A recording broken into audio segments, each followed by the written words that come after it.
I have been down the whiskey rabbit hole, coming up to a decade now, and have grabbed a fair few bottles on my journey, including a few mistakes. But what if I had to give it all up? Start my whiskey hoard again with just 5 bottles. Would it be possible to create a 5-bottle Scotch collection which I would be fully satisfied with, even after trying so many different whiskies? Even more so, could I do it on a sensible budget? Well, I've got nothing better to do at 10:30 on a Friday night, so I'm gonna give it a go. So grab a dram or 5 and join me, Jeff Whisky, the budget bottle slapper. If that sounds good, whack a like and let's dive in. Jeff Whisky.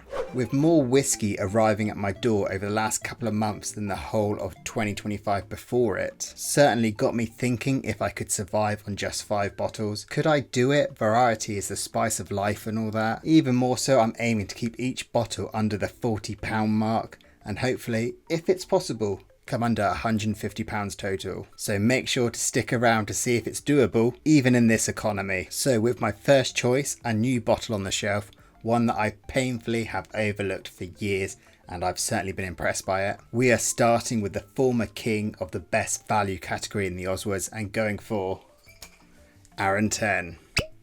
Yes, from Loch Distillery on the Isle of Arran. Still quite a newish distillery in the grand scheme of Scotch, with it being founded in 1995. The 10 has been a core release since 2006.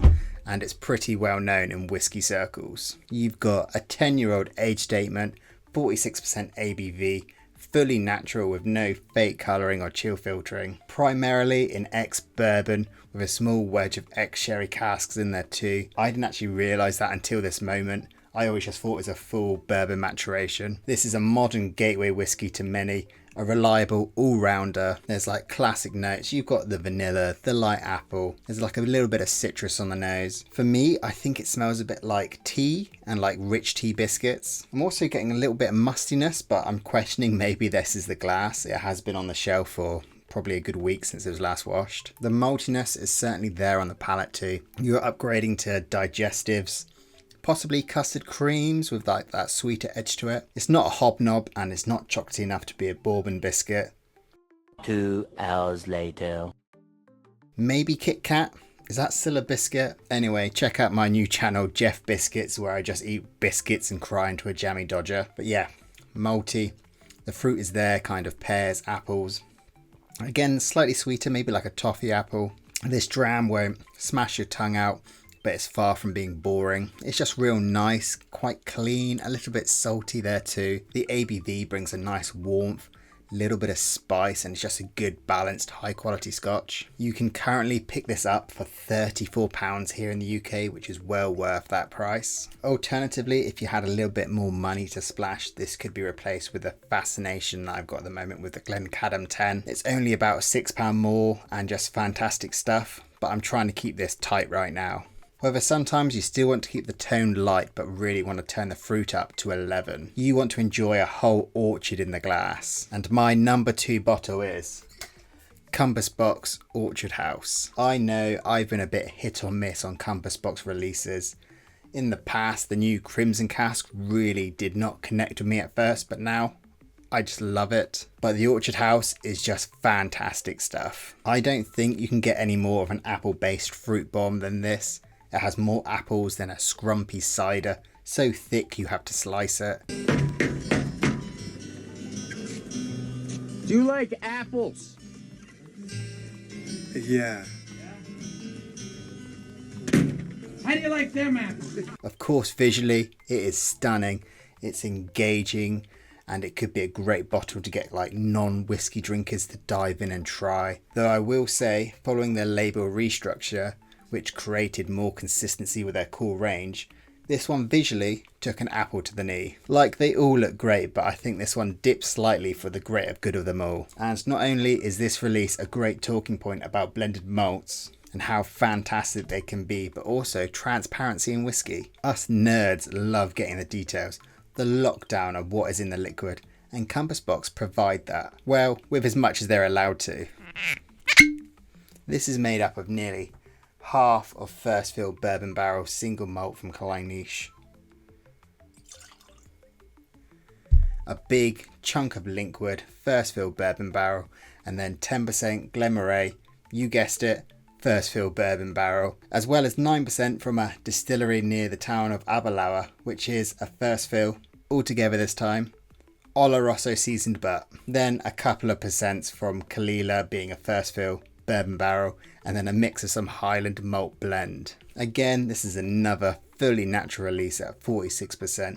There may be a trend in this video. The nose on this is just Ronseal, as in it does what it says on the tin, not that I'm sniffing paint cans. I am not going back to that life. You get like mushed apples, apple like baby food, apple sauce, there's tinned fruits, a bit of like apricot, melon. I'm getting like a little bit of lemon drizzle. And I'm not sure if because I just mentioned Kalila or just this like barrel char, but I do get like this tiny hint of smoke, like a bonfire in the far distance. The taste is just so good. Today I'm kind of finding it a bit more spice and like vibrancy than normal, but I really dig it. You've got like apples, like sweet apples, not quite like those apple sour shots, but kind of like those candy apple sweets. There's melon, like honeydew melon, apple pastries, custard tart kind of thing. And there is like a bit of a dry note. Again, it's quite cider like. So yeah, this is a shelf staple for me, and it's often around 40 quid.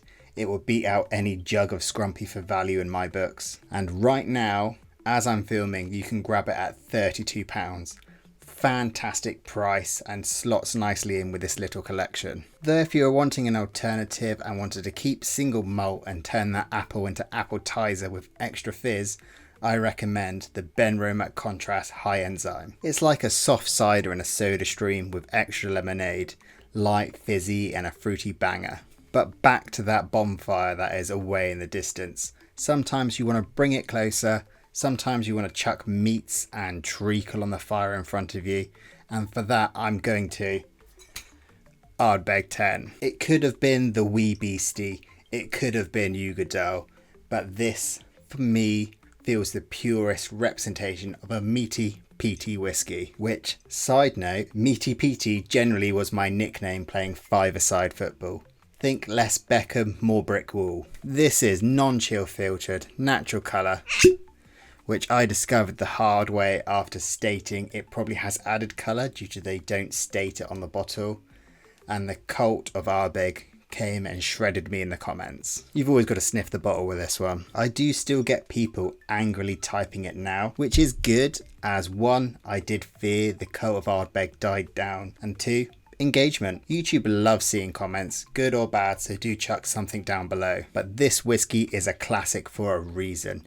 It is that tar, meaty, beefy, smoky slice of Scotch, and it just doesn't try to be anything else. Between 50 and 60 ppm, this heavily peated beast is just stunning with the dark label, green glass, and it's just a perfect cure for a late night barbecue with friends, or sitting under a blanket, watching Inception for the 11th time, counting the ticket sounds in the soundtrack, and trying not to cry. That was my other plan for tonight anyway. This is currently available at a fantastic £35 at Sainsbury's, an absolute odd banger of a bargain, and this fits perfectly in the lineup. As I'm pouring all these whiskies anyway, at the end of this video I'm going to put the 5 in order from my favourite to my most favourite, which will be tough because they are all bangers. The nose on the Ardbeg 10 has a bit of like a oceanic sea spray, but it's just dominated with like road concrete, tar when they're filling in the potholes, which to be honest we never see anyway. Tarmac, that's what I was thinking of. There's like campfire smoke, beef burgers, kofters on a sizzling flame. There's also like the sweeter side, like sweet teriyaki chicken, maple bacon pancakes. The taste is just everything you would expect. Full bodied, it's thick, oily, juicy, it's a bit hot, plenty of meat and a tiny bit of like creamy blue cheese. This whiskey just doesn't let you down. Yeah, you got like pork chops, cherry jam, cranberry sauce maybe, bacon and cranberry. It's just really reliable and just something you can count on. And with folk that you can count on, I need to give a big cheers and shout out to the Bottle Slap Club. Slappers on Patreon get early access, exclusive content, and have their say on what appears on the channel, and the YouTube channel members get access to custom emojis here on this platform.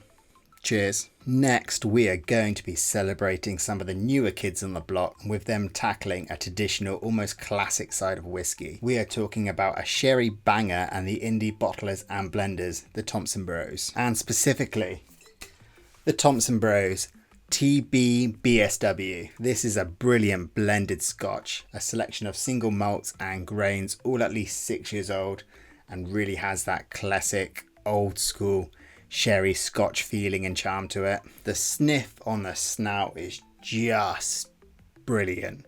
This is coming from a non-sherry fanboy too. You've got your sultanas, your raisins, plum sauce just like smeared all over the top with like melted fudge and toffee as well. We are getting closer to Christmas and this is a festive dram if there was one. Like, this should be potpourri in your room. Just open the bottle and just let it perfume the area. A real sherry led slurper. You won't find that in the official notes. You've got lots of rich dried fruits, Christmas cake, chocolate orange. Just think of every description for great sherried whiskey, and you've got this. There is this like little bitter dark chocolate thing going on, hazelnuts, and again that kind of savoury hoisin sauce splashed in there. It's a lovely festive warm finish. It's not super long, but just enough to really warm you up. A fireside dram and also like a one and done. This could like kind of sustain you with one glass. So like take your Dalmores and your Macallans and now your Glendronics, as that's also in the overpriced party now, and kind of wring them out and you've got this. But this is better and cheaper. And I say this as I'm still a bit of a slut for Dalmore. Right now you can get this for £35, like that is silly good money. Alternatively, if you were a little more budget conscious and a supermarket shopper, we don't judge here. I recommend the Naked Grouse, or it's now called the Naked Malt, which is solid for like £24. A 40% ABV blended malt on the sherry side. It also has Macallan and like Highland Park in the mix for that one, though that may change. I have already covered that in a Gilbert heavy video. Currently this is shaping up to be a fantastic fall of whiskey, but the thing is you need to let people know you are a whiskey enthusiast. You need people to know that you know what's what in the Scotchy world and you need to show it. Therefore you need a Campbeltown to show you're a cool kid. Of course, you're either hoping to catch the Mewtwo of the whiskey world and find a Springbank in the long grass, or you're a culture king crowning Kilkerran on the shelf, but that ain't happening. Well, actually, that is happening a little bit more now, with the whiskey landscape turning so upside down. You've got Netflix signing up for 5-season show about it. That is for a future video as part of my whiskey economics series. So do subscribe to see it when it's live, and also it shows me that it's worth standing in my shed at 11:14 PM in a short sleeve shirt when it's 13 degrees in here. After that tangent, your best bet is sticking with J.A. Mitchell and grabbing the Campbeltown Loch. This blended malt from all 5 single malt brands in the former whiskey capital. It's an ex-bourbon and ex-sherry matured little rocket which has grown on me more over time. You can tell it's a Campbeltown straight off the nose. There's like a mixture of like red diesel and fishing ships filled with lemons to fight off the scurvy. There is also like quite a good amount of fruit on the palate, but it has the funk like you are slapping a bass with a conference pair. This one is a little bit sulfury. Well, this one is. They do embrace the batch variation, which I am all for, even if that burnt match note is not quite my jam. Yeah, you got like salty cakes. Is that a thing? Maybe like salted toffee and raisins and a bit of lamb. This one is quite a ginger cake whiskey too. So if that's your jam, or you like jam on ginger cake, sure, this is going to be up your street. Of course, the alternatives could be Kilkerran 12, if you can grab it. The heavily peated, which is sitting on shelves for longer now. Glen Scotia has some fantastic stuff, but for me, the cheaper end stuff is a bit subpar compared to the more pricey stuff they put out. However, I feel my lineup of whiskey my 5 bottles, and as of filming using the Whiskey Wash search tool to find the prices, it is coming in at £173, I got close. which works out on average £34.60 per bottle. Now I really feel that gives you the full range on a budget. A bit of a pricier budget than I hoped, and you could certainly pick some of the cheaper alternatives, but this is a collection I would be proud to pour for any guests, or myself watching Inception alone again. Let me know what you think in the comments and your suggestions for the best Scotch collection on a budget. Now if I was to put these 5 bottles in order, all are bangers, but I think it would go Arran 10, Campbeltown Loch, Thompson Bros TB BSW, Orchard House Compass Box, and then Ardbeg 10 at the top. This stuff really does slap. With that, thanks so much to the Bottle Slap Club. If you've enjoyed this, like, subscribe, all that YouTube gruff. Grateful to have you here. All the best, and cheers to the next one.